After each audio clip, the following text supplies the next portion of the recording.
오늘 말씀의 제목은 믿음의 전환점, 하나님과의 동행이라는 제목으로 같이 말씀을 나누고 싶습니다.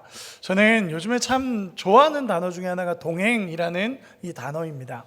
여러분은 누구와 동행하고 계십니까? 이 동행이라는 표현은 함께 걸어간다라는 의미를 갖습니다. 제가 어제 결혼식 주례를 하고 왔습니다. 결혼식 주례를 하고 왔었는데 예전에는 이제 벌써 세 번째 정도 주례입니다.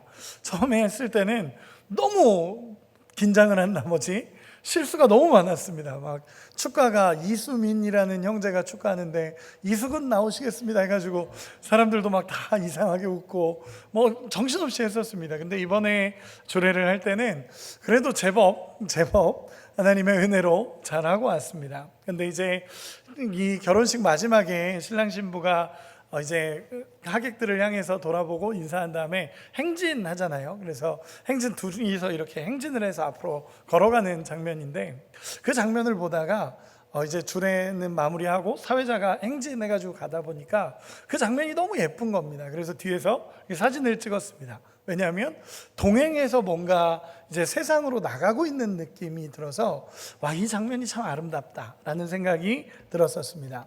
여러분은 누구와 동행하고 계십니까? 오늘 말씀의 주제가 동행입니다. 동행. 믿음의 전환점 하나님과의 동행이라는 제목으로 말씀을 나누는데 이 동행이라는 것에 대해서 함께 나누고 싶습니다. 성경에서 참 멋진 평가를 받았던 인물이 있는데 그 인물이 누구냐면 에녹이라는 사람입니다. 오늘 본문에 등장하는 에녹이라는 사람인데 이 에녹이라는 사람을 평가할 때 성경에서 하나님과 동행했던 사람이라고 평가를 듣습니다. 멋있죠? 하나님과 동행했던 사람이라는 평가가 이 에녹에게 주어진 평가입니다. 오늘 본문이 나타난 창세기 5장이라는 창세기 5장은요 족보가 쭉 기록이 되어 있습니다. 누가 누구를 낳고 죽었으며 누가 누구를 낳고 죽었고 하는 족보가 쭉 기록이 되어 있습니다.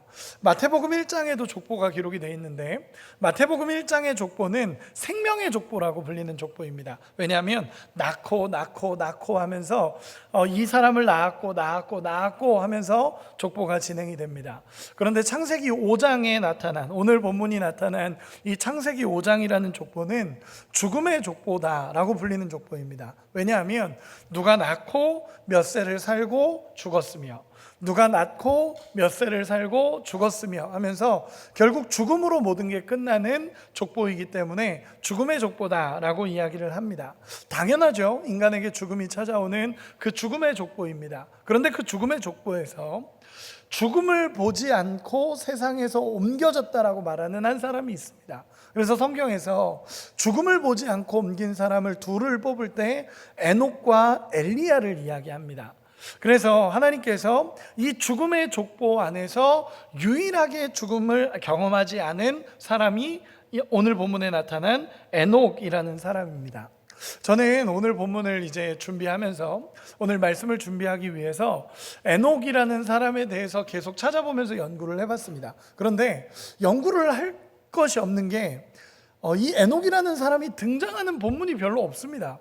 에녹이라는 사람 자체가 성경에서 많이 등장하지도 않고 성경의 많은 부분을 차지하지도 않고 그냥 에녹이라는 사람은 몇 구절로만 딱 정리가 되어 있습니다. 그러다 보니까 이 에녹을 연구하는 것이 사실은 쉽진 않았습니다. 그런데 쉽지 않은 가운데도 에녹이라는 사람을 성경에서 기준으로 보는 두 가지는 명확했습니다. 그게 뭐냐면 첫째는 에녹이라는 사람을 이야기할 때 첫 번째는 하나님과 동행하는 사람이었다 라는 평가, 그리고 또 하나는 이 땅에서 죽음을 보지 않고 옮겨졌다라고 하는 이 평가, 이 두 가지가 에녹을 향한 평가입니다. 하나님과 동행했던 사람, 또 이 땅에서 죽음을 보지 않고 옮겨졌다라고 말하는 성경의 한 인물, 이것이 에녹을 향한 평가입니다. 다시 창세기 5장에 보면 죽음의 족보라고 쭉 나열되어 있는데 이 족보에서 하나님과 동행했다라고 표현된 사람이 에녹뿐만이 아니라 한 명이 더 있습니다. 누군지 아십니까? 노아라는 사람입니다. 노아라는 사람은 하나님과 동행했다라고 표현을 합니다. 6장 9절에 보면 노아도 그가 하나님과 동행했다라는 평가를 듣는 사람입니다. 오늘 본문 22절 우리 같이 한 번만 읽어보겠습니다. 22절입니다. 시작. 무두셀라를 낳은 후 300년을 하나님과 동행하며 자녀들을 낳았으며. 아멘. 이제 에녹에 대해서 살펴볼 텐데, 에녹의 삶을 정확하게 평가하는 한 구절, 하나님과 동행하였으며 라고 기록을 하고 있습니다. 여러분, 한번 물어보겠습니다. 동행이 무엇입니까? 앞에서도 잠깐 이야기했지만, 여러분, 동행한다라는 것이 무엇입니까? 동행.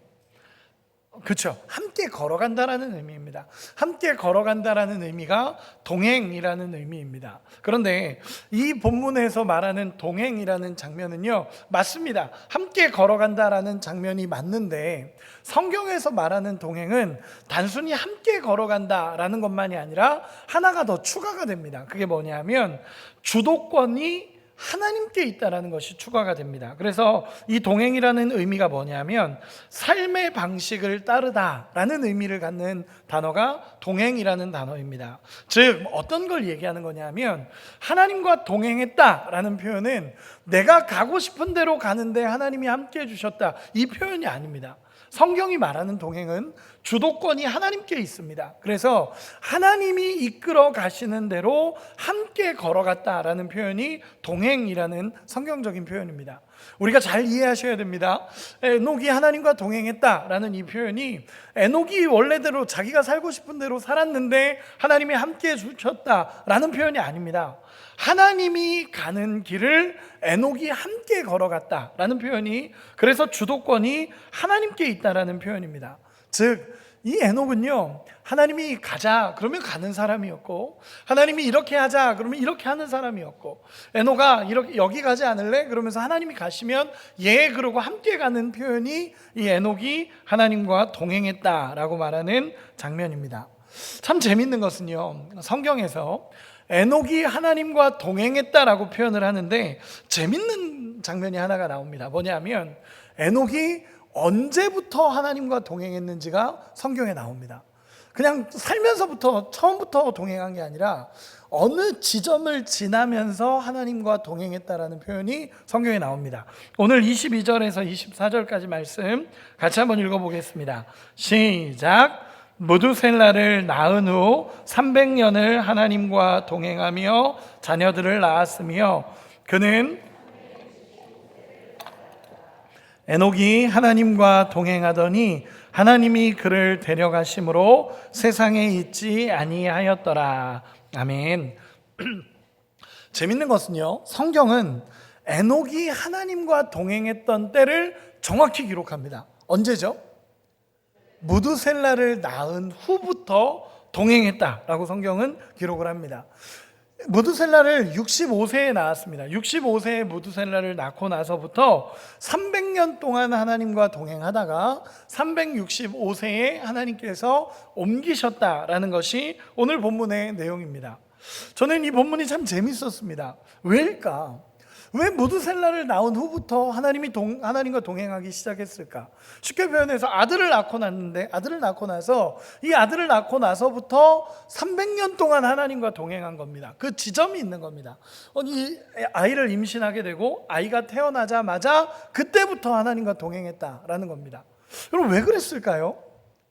저는 이 장면을 보면서 왜 그랬을까? 혹시 이 아들을 낳고 나니까 철이 들어서, 에녹이 갑자기 철을 들어서 이렇게 살면 안 되겠구나 해서 그때부터 동행을 한 걸까? 라는 생각도 해봤습니다. 아니겠죠. 그러진 않겠죠.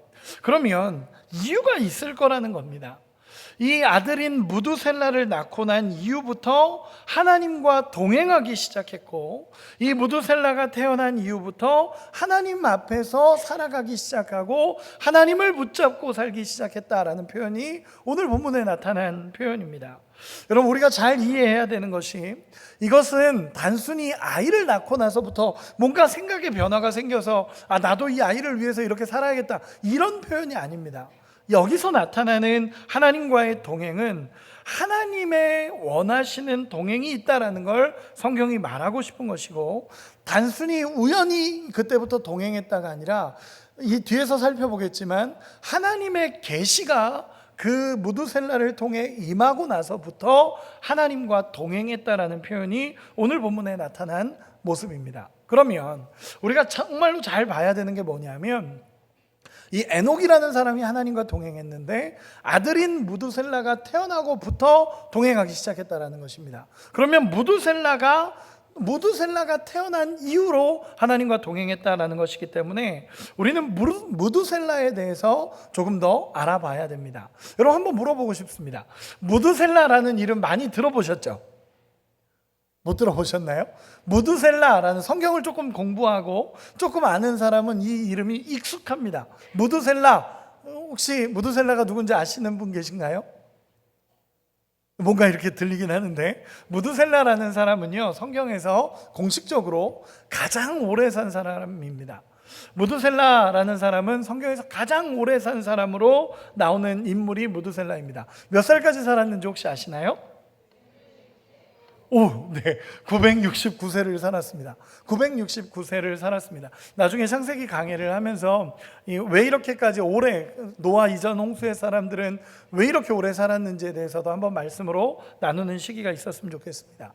여러분, 어쨌든 공식적으로 이 무두셀라라는 사람은요 969세를 살았습니다. 성경에서 가장 오래 산 사람이 무두셀라라는 사람입니다. 그럼 한 번 더 물어보겠습니다. 무두셀라라는 이름의 뜻이 무엇인지 아시나요? 비슷하게 나오는 것 같습니다. 원래는 칼을 든 자, 창을 든 자라는 표현이 쓰여지는데, 이걸 원어적으로 풀면 어떤 의미를 갖냐면, 무두셀라라는 이 의미는 이 사람이 죽으면 심판이 온다라는 의미를 갖습니다. 이 사람이 죽으면 심판이 온다. 이 해석은요, 모든 주석이 동일합니다. 무두셀라라는 이 사람의 이름의 뜻은요, 이 사람이 죽으면 심판이 온다라는 의미입니다. 여러분, 이 이름은요, 단순하게 아버지가 아들에게 지어주는 이름이 아닙니다. 아버지가 아들에게 이름을 지을 때 이 아이가 죽으면 심판이 온다, 이런 예언적인 이름을 짓지 않습니다. 이 이름은요, 하나님이 주신 계시입니다. 그럼 쉽게 표현해서 이런 겁니다.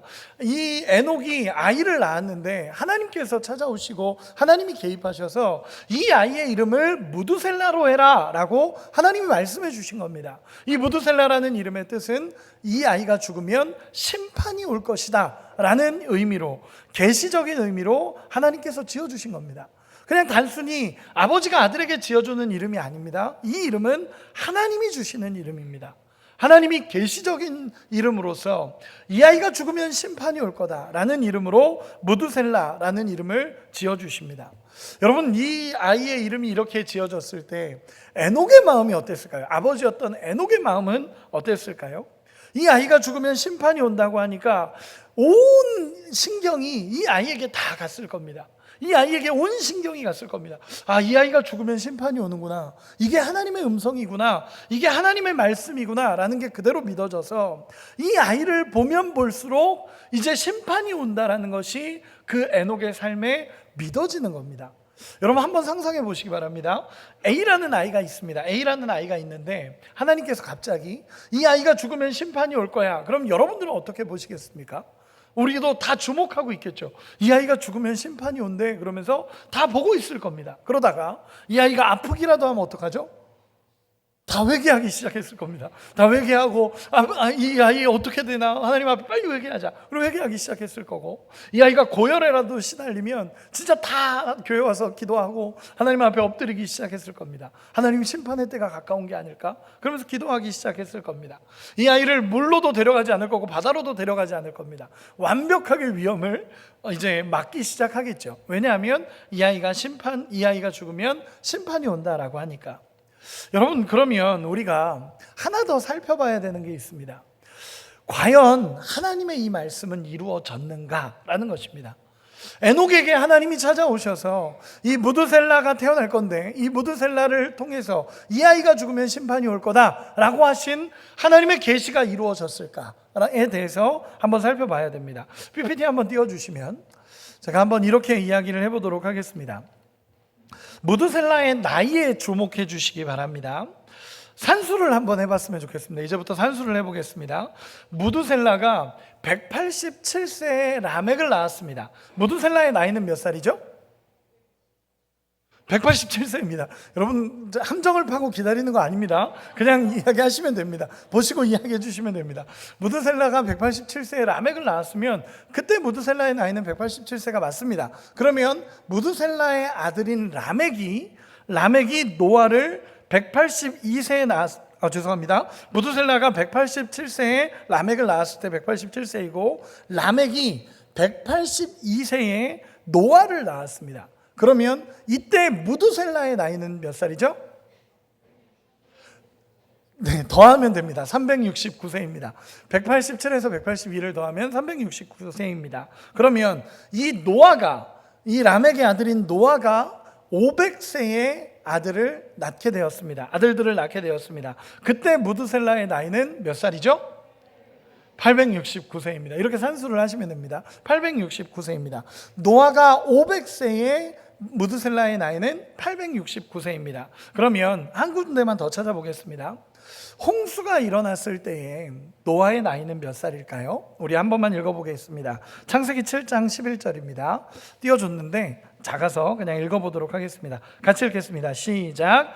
노아가 600세 되던 해 둘째 달 곧 그 달 11의 날이라. 그 날에 큰 기품의 샘들이 터지며 하늘의 창문들이 열려. 아멘. 노아가 몇 세에 홍수가 일어났죠? 600세에 홍수가 일어났습니다. 노아의 500세의 나이 때에 무두셀라의 나이가 869세였습니다. 그럼 노아가 600세의 나이에 무두셀라의 나이는요? 969세입니다. 무두셀라가 이 땅에서 살았던 날이 969세입니다. 즉 하나님께서 이 아이에게 주셨던 명령이 이루어진 겁니다. 이 아이를 하나님이 계시하시면서 이 아이가 죽으면 심판이 올 것이다 라는 하나님의 말씀이 노아 홍수 때로 그대로 이루어집니다. 노아 홍수 때에 하나님이 물로 그들을 심판했을 때에 하나님이 이미 969년 전에 예언하셨던 이 아이가 태어나고 이 아이가 죽을 때 심판이 올 것이다 라는 그 말씀이 그대로 이루어졌다라는 것입니다. 그러면 다시 본문으로 돌아와서 이 무두셀라를 낳은 이후부터 에녹이 하나님과 동행하기 시작했다라고 성경은 평가하고 있습니다. 그럼 한번 보겠습니다. 하나님과 동행했던 에녹의 삶이 무언가 화려했느냐? 아니면 하나님의 어떤 엄청난 역사를 일으키면서 에녹이 살았느냐? 아니면 하나님의 일들이 일어나서 엄청난 회복이 그 시대에 일어났느냐? 아니요. 성경에는 그런 기록들이 없습니다. 그저 하나님과 동행하면서 일상을 살아간 것입니다. 그저 다른 사람들과 다르지 않은 일상을 살아갔는데 그럼에도 불구하고 하나님은 그가 나와 동행했다라는 평가를 에녹에게 하십니다. 그러면 우리가 이 본문을 보면서 이해해야 되는 한 가지가 있습니다. 화려하지도 않았고 엄청난 삶을 살지도 않았는데 하나님과 동행했다라는 표현이 에녹에게 있습니다. 그러면 에녹이 어떻게 하나님과 동행하면서 살았느냐라는 것입니다. 에녹이 어떤 모습이길래 하나님과 동행할 수 있었느냐라는 것입니다. 그것을 우리가 이해하면 오늘을 살아가는 우리의 삶에도 하나님과 동행하는 방법들을 하나하나 배우게 될 줄로 믿습니다. 그래서 저는 성경이 말하는 동행, 성경이 말하는 하나님 앞에서 살아가는 동행이 무엇인가라는 것으로 오늘 두 가지 말씀을 같이 나누고 싶습니다. 첫 번째는 성경이 말하는 동행은 첫 번째는 이겁니다. 하나님의 말씀에 대한 믿음입니다. 하나님 말씀에 대한 믿음. 다시 설명해 보겠습니다. 아마 에녹은요, 무두셀라가 태어나기 이전에도 하나님 믿고 살았을 겁니다. 그러나 하나님을 그냥 믿고 살아가는 것과 하나님 앞에 집중해서 그 말씀을 마음에 받아들이면서 사는 삶은 전혀 다른 이야기입니다. 여러분, 무두셀라가 죽으면 심판이 임한다라는 음성을 듣습니다. 사실 이 말씀이 상식적으로 맞습니까? 이 아이가 죽으면 심판이 온다라는 말을 여러분들이라면 상식적으로 믿을 수 있겠습니까? 저라면 에이 이거 하나님 말씀 아니지 라고 생각했을지도 모릅니다. 그런데 이 에녹은요, 이 믿어지지 않는, 상식적이지 않은 그 말씀을 그대로 믿고 하나님의 말씀이니까 내가 믿습니다 하고 따라가는 인생을 살아간다라는 것입니다. 에녹은요, 이 말씀을 그대로 믿고 살아갔고 무두셀라를 볼 때마다 하나님의 심판이 있다라는 걸 믿고 하나님의 말씀 그대로를 그 삶에 받아들인 인물이 에녹입니다. 히브리서에 에녹에 대해서 9절로 기록한 것이 있습니다. 우리 히브리서 11장 5절 띄워주시면 같이 한번 읽겠습니다. 같이 읽겠습니다. 시작. 믿음으로 에녹은 죽음을 보지 않고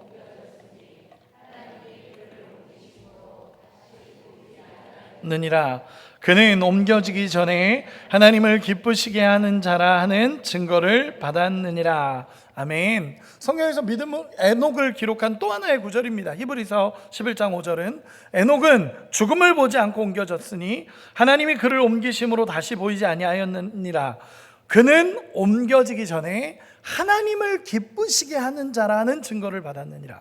여러분, 에녹의 삶은 어떤 삶이냐면 하나님을 기쁘시게 하는 자로서 이 땅을 살았다라는 것입니다. 그럼 한번 물어보겠습니다. 하나님을 기쁘시게 하려면 어떻게 해야 됩니까? 히브리서 11장 6절에 대답이 나옵니다. 11장 5절 그 바로 다음 구절입니다. 우리가 읽었던 구절 바로 다음 구절 같이 읽읍시다. 시작. 믿음이 없이는 하나님을 기쁘시게 하지 못하나니 하나님께 나아가는 자는 반드시 그가 계신 것과 또한 그가 자기를 찾는 자들에게 상 주시는 이심을 믿어야 할지니라. 아멘. 이 유명한 구절이 5절의 에녹과 연결된 구절입니다. 믿음이 없이는 하나님을 기쁘시게 할 수 없다라고 말합니다. 즉 에녹에게는 하나님을 기쁘시게 했는데 왜 하나님을 기쁘게 했느냐? 믿음이 있었다라는 것입니다. 에녹은 믿음이 있었습니다. 하나님이 하실 것을 그대로 믿고 하나님이 말씀하시니까 그대로 믿고 따라가는 것입니다. 여러분, 사실 신앙은 굉장히 단순합니다. 신앙은 복잡한 게 아닙니다. 신앙이라는 것은요, 하나님의 말씀이 들려지고 하나님의 말씀이 우리에게 전해질 때 그 말씀을 그대로 믿고 따라가는 것이 신앙입니다.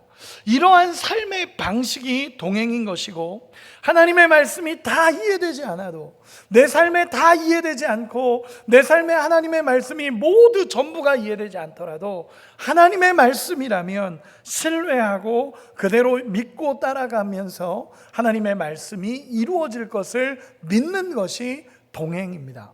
여러분, 이러한 동행이 있기를 소망합니다. 우리 옆 사람에게 이렇게 한 번만 축복합시다.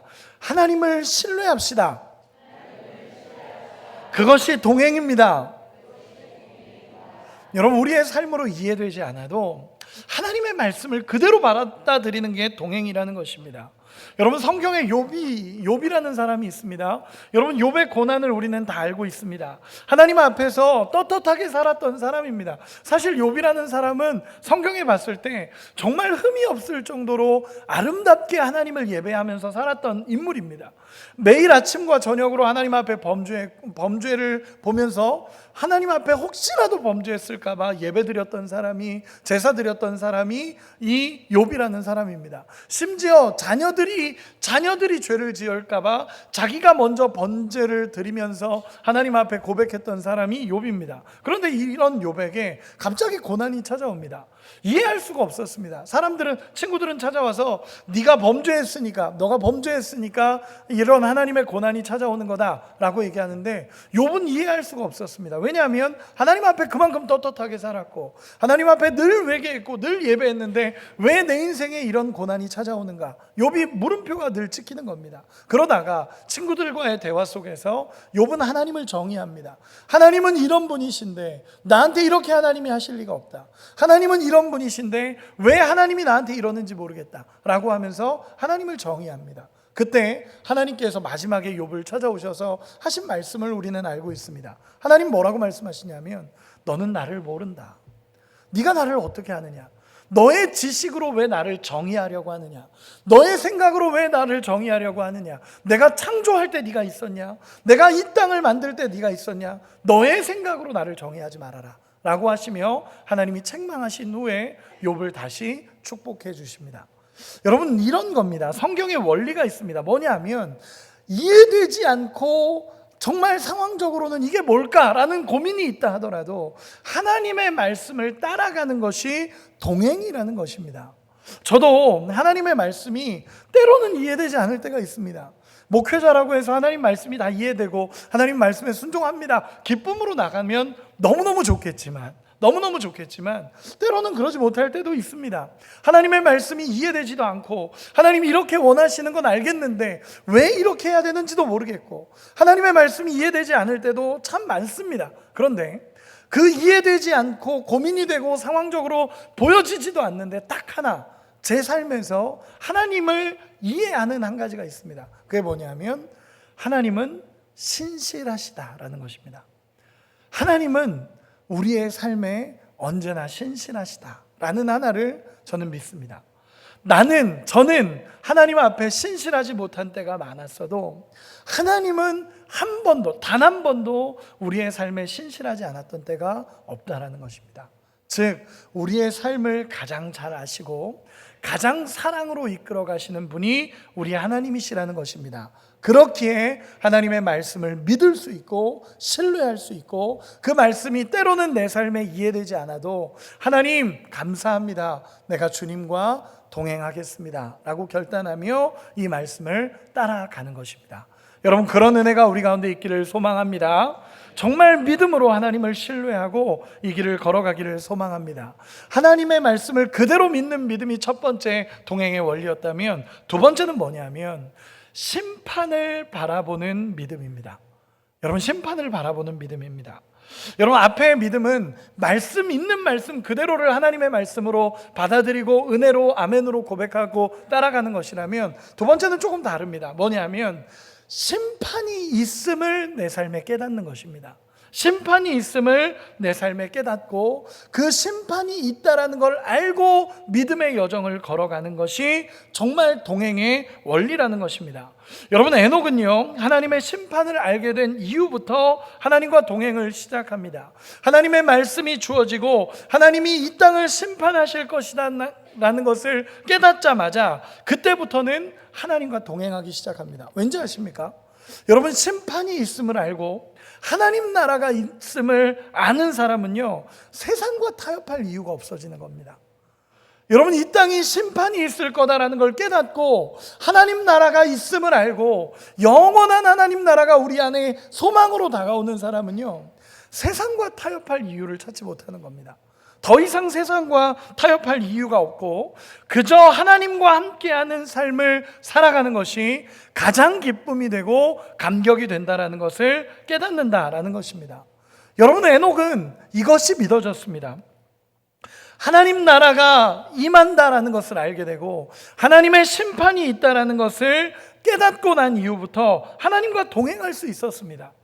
이 땅의 삶이 끝이 아니구나, 영원한 하나님 나라가 있구나, 결국 이 땅은 심판을 받을 거구나 라는 걸 아니까 이 땅에 미련을 두는 게 아닌 겁니다. 이 땅과 타협할 필요가 없는 겁니다. 그저 하나님 나라를 바라보며 살아가는 삶이 됩니다. 그러나 오해하지 말아야 될 것은요, 여러분, 에녹이 300년 동안 하나님과 동행했다라고 얘기해서 아무것도 안 하고 무드셀라만 바라보며 심판만 기다리고 있었던 사람이 아닙니다. 오늘 본문에 보면 에녹이 하나님과 동행하며 자녀를 낳았더라라는 표현이 나오는데, 이 자녀를 낳았더라라는 표현을 원어적으로 보면 일상을 살아갔다라는 것입니다. 변함없이 일상을 살아가고 변함없이 삶의 자리를 찾아가고 변함없이 그 현장에서 믿음으로 날마다 살아갔다라는 것입니다. 다른 것이 있다면 이제 그의 삶에 심판이 있음을 알고 세상의 미련을 갖는 것이 아니라 하나님 나라에 초점을 맞춰서 살아갔다라는 것입니다. 여러분, 중요한 것은요, 이것이 동행하는 삶의 원리라는 것입니다. 여러분, 하나님의 심판이 있습니다. 믿으십니까? 정말 믿으십니까? 하나님의 심판이 있다라는 것을 알고 우리가 언젠가는 하나님의 심판의 자리에 선다라는 것을 아는 사람은 삶의 질이 다를 수밖에 없습니다. 성경은 분명하게 얘기합니다. 한 번 죽는 것은 정해져 있는 것이고 그 후에는 심판이 있다라고 성경은 분명하게 얘기합니다. 그렇기에 길이요 진리요 생명이신 예수님을 마음에 영접하고 그 심판의 자리가 아니라 영원한 생명의 자리를 소유한 자가 그리스도인이다 라고 성경은 이야기하고 있는 것입니다. 여러분, 이 땅의 삶이 언젠간 끝이 난다라는 것을 아는 사람은 이 땅에 미련을 갖고 살아가는 것이 아니라 영원한 하나님 나라의 소망을 가지고 살아가게 됩니다. 여러분, 옆 사람에게 한 번만 축복합시다. 심판이 있습니다. 예수 잘 믿읍시다. 여러분, 이것이 동행의 원리입니다. 에녹이 창세기 5장의 족보에서 하나님과 동행했다라는 표현들이 쭉 나옵니다. 그리고 제가 앞에서 이야기한 것처럼 한 사람이 더 하나님과 동행했다라는 표현을 쓰였다라고 표현했습니다. 그 사람이 누구라고 했죠? 노아라고 얘기했습니다. 에녹이 하나님과 동행했다라는 표현을 쓰고 나서 그 다음에 한 사람이 더는 노아입니다. 노아라는 사람이 이제 하나님과 동행했다라는 표현이 있습니다. 제가 순서대로 조금만 이야기해 보겠습니다. 에녹도 어쩌면 처음에 무두셀라가 태어났을 때 하나님 말씀하셨을 때 긴장했을 겁니다. 무두셀라를 보며 이 아이가 죽으면 심판이 온다고 하면서 이 아이를 계속 바라봤었을 겁니다. 그리고 이 아이가 움직이다가 다치기라도 하면 깜짝 놀랐을 거고, 이 아이가 아프기라도 하면 하나님 앞에 진짜 기도했을 그 모습이 상상이 됩니다. 그런데 늘 이 아이만 보는 게 아니라 이 아이를 보다가 그 심판 너머에 있는 하나님이 보여서 그 하나님과 동행하며 믿음으로 살아냈던 사람이 이 에녹이라는 사람입니다. 그럼 다음 사람으로 무두셀라의 아들이었던 라멕, 무두셀라의 자식이었던 라멕이라는 사람은 어떻게 살았을까요? 태어나 보니까 이런 얘기를 듣는 겁니다. 아버지가 죽으면 심판이 온대. 얘야, 아버지가 죽으면 심판이 와. 그러면 이 라멕의 입장에서는 아버지가 죽으면 심판이 오는구나 하면서 이 아버지를 보면서 아버지가 죽는 날에 심판이 오니까 우리 아버지를 잘 모셔야겠다 그러면서 살았겠죠. 근데 사는데 아버지가 너무 오래, 죄송합니다 이렇게 표현, 정말 오래 사시는 겁니다. 정말 오래 사시다 보니까 나중에는 라멕이 먼저 죽습니다. 라멕이 먼저 하나님 나라를 가게 됩니다. 노아는 어떻게 살았을까요? 노아, 라멕의 아들이었던 노아, 라멕에게 들었을 겁니다. 너희 할아버지가 돌아가시면 이 땅에 심판이 온다고 하나님이 얘기하셨어. 너희 할아버지가 돌아가시면 이 땅에 심판이 올 거야 라고 얘기했습니다. 그래서 노아도 그렇구나, 심판이 올 수 있겠구나, 우리 할아버지가 돌아가시면 심판이 오겠구나 라는 생각으로 살았을 겁니다. 그러던 어느 날 480살쯤 되었을 때 하나님이 노아에게 찾아오십니다. 그리고 말씀하시는 겁니다. 얘야, 방주를 만들어라. 곧 심판이 올 거다. 여러분, 노아가 어떤 마음이었을까요? 때가 됐구나. 하나님이 이 땅을 심판하시겠다라는 말이 진짜였구나 라는 게 깨달아지는 겁니다. 노아가 그냥 그 현장에서 갑자기 하나님이 심판할 거야 라는 말을 들은 게 아닙니다. 어려서부터 계속적으로 들어왔던 말이었습니다. 하나님이 심판하실 거야. 하나님이 이 땅을 심판하실 거야. 할아버지가 돌아가시는 날 그때에 하나님이 심판하실 거야. 이 얘기를 듣다가 노아에게 하나님이 임하셔서 노아야, 방주를 만들어라. 내가 이 땅을 심판하겠다라고 얘기했을 때 노아가 깨달아지는 겁니다. 하나님이 심판하실 때가 왔구나. 그러니까 하나님과 동행하며 하나님의 말씀을 준행할 수 있는 것입니다. 우리 노아에 관련된 구절 몇 구절만 찾아보겠습니다. 6장 9절 우리 같이 한 번만 읽어보겠습니다. 시작. 이것이 노아의 족본이라. 노아는 의인이요 당대의 완전한 자라. 그가 하나님과 동행하였으며. 창세기 6장 13절 같이 읽겠습니다. 시작. 하나님이 노아에게 이르시되 모든 혈육 있는 자의 포악함이 땅에 가득함으로 그 끝날이 내 앞에 이르렀으니 내가 그들을 땅과 함께 멸하리라. 아멘. 하나님께서 노아에게 심판을 이야기하시는 장면입니다. 그리고 창세기 6장 22절 같이 한 번만 읽어보겠습니다. 시작. 노아가 그와 같이 하여 하나님이 자기에게 명령하신 대로 다 준행하였더라. 아멘.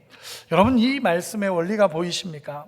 노아가 하나님과 동행할 수 있었던 원리가 있습니다. 뭐냐면 하나님의 심판이 있다라는 것을 계속 들어왔고, 어려서부터 하나님이 심판하시겠구나 라는 말씀을 듣다가 하나님의 말씀이 딱 임하는 순간에 이 말씀이 깨달아지는 겁니다. 깨달아지면서 심판이 임하겠구나, 하나님이 말씀하셨구나 라는 걸 아니까 그 말씀대로 다 준행하였더라. 이것이 동행하는 노아의 모습이었습니다. 여러분, 이것이 노아의 믿음입니다. 말도 안 되는 상황이 믿어집니다. 왜냐하면 그 전부터 하나님 말씀하셨고 이제 480세쯤 되었을 때 직접적인 하나님의 말씀이 찾아오니까 깨달아지는 겁니다. 심판이 임하겠구나. 그때부터는 노아가 하나님의 말씀을 다 준행하고 하나님의 말씀을 따라가며 동행하는 삶을 살았다라는 것입니다. 이것이 동행의 원리입니다. 여러분, 에녹의 동행도 마찬가지입니다. 하나님의 말씀이니까 믿고 그대로 살아가는 겁니다. 그리고 마지막 때가 올 거라는 것이 믿어지니까 하나님 주시는 마음으로 날마다 믿음의 현장을 지키며 거룩하게 살아갔던 사람이 이 에녹이라는 사람입니다. 여러분, 결국에 앞에서 말씀한 것처럼 하나님에 대한 말씀의 신뢰와 그리고 심판이 있고 영원한 하나님 나라가 있다라는 믿음이 하나님과 동행할 수 있는 힘입니다. 여러분, 하나님과 동행할 수 있는 은혜가 있기를 소망합니다. 그래서 오늘 말씀을 간단하게 정리하면서 이렇게 한번 물어보고 싶습니다. 여러분, 우리 인생의 전환점은 언제이십니까? 여러분들의 인생의 전환점은 언제이십니까? 하나님과 동행할 수 있었던 인생의 전환점이 있습니까? 아니, 그 전에 여러분, 하나님과 동행하고 계십니까? 여러분, 옆 사람에게 한번 물어봐 주시기 바랍니다. 대답 안 들으셔도 됩니다. 물어봐만 주시기 바랍니다. 하나님과 동행하고 계십니까? 네, 감사합니다. 여러분, 우리의 인생의 전환점이 언제 일어나냐? 하나님의 말씀이 우리의 삶에 들려질 때, 또 하나님의 말씀이 이제는 심판이 있다라는 그 음성이 우리 안에 깨달아질 때 우리는 하나님과 동행할 수 있습니다. 두 가지로만 간단하게 정리하고 말씀을 정리하겠습니다. 여러분, 첫 번째로는요, 믿음의 동행은요, 하나님의 말씀이 나를 향한 계시로 들려질 때 믿음의 동행이 일어납니다. 여러분, 에녹에게 있어서 무두셀라의 출생은요, 단순히 자녀가 태어났다가 아니라 하나님이 주시는 말씀으로 들려지는 겁니다. 오늘도 내게 하시는 하나님의 말씀이 믿어지고 삶의 결단으로 이어질 수 있다면 여러분, 우리 인생의 전환점이 찾아올 줄로 믿습니다. 여러분, 정말로 하나님의 말씀이 내 인생의 방향을 바꿀 수 있도록 믿음으로 하나님의 말씀을 듣고 순종하며 살아가는 우리가 되기를 소망합니다. 강단에서 선포되어지는 이 말씀, 그리고 우리가 읽고 있는 텍스트 성경, 여러분, 이 말씀은 하나님이 주시는 음성들입니다. 그렇다면 이 말씀을 있는 그대로 받아들이며 하나님 아멘입니다, 하나님 말씀을 따라가겠습니다 라고 결단하면 우리의 인생에 하나님과의 동행이 이루어진다라는 것입니다. 여러분, 하나님의 말씀을 그대로 따라가는 우리가 되기를 소망합니다. 또 하나는 심판을 바라보는 믿음은 오늘을 바르게 살게 하는 힘이 됩니다. 여러분, 예수께서 이 땅에 오셔서 우리에게 외치셨던 말씀이 있습니다. 회개하라, 천국이 가까웠느니라. 회개하라, 심판이 있다. 회개하라, 하나님 나라가 있다 라고 성경은, 예수님은 분명하게 얘기하십니다. 성경이 앞에서도 이야기한 것처럼 분명하게 증언합니다. 한 번 죽는 것은 정해진 것이고 이후에는 심판이 있다 라고 말씀하십니다. 그러면서 그렇기에 길이요 진리요 생명이신 예수님을 마음에 영접하고 그 심판에서 영원한 생명으로 옮겨져야 된다라고 예수님 말씀하시는 것입니다. 여러분, 에녹은 심판에 대한 이야기를 들었을 때부터 미래에 대한 심판을 알고도 현재를 아름답게 살았던 사람입니다. 많은 구절들이 기록되지 않았지만 자녀를 낳으며 살았더라라는 이 표현은 일상을 살아냈다라는 표현입니다. 이것이 하나님 앞에서 동행하는 자의 모습입니다. 뭔가 특별한 게 아니라, 뭔가 엄청난 게 아니라 하나님의 말씀을 믿고 영원한 하나님 나라가 있기에 오늘도 묵묵히 이 땅의 삶을 살아가는 것이 하나님과 동행하는 삶의 모습이라는 것입니다.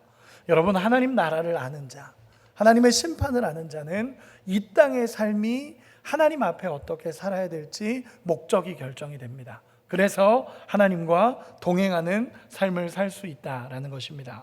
여러분, 정말 기도하기는 이 땅을 살아갈 때 하나님의 말씀을 그대로 붙잡고 하나님의 말씀이 내 삶의 레마로 다가와서 하나님 말씀 따라 살아갑니다라는 그 동행함이 우리 안에 있기를 소망하고, 또한 하나님의 심판을 알고 영원한 하나님 나라가 있음을 알고 오늘도 이 땅을 믿음으로 살아가는 우리가 되기를 소망합니다.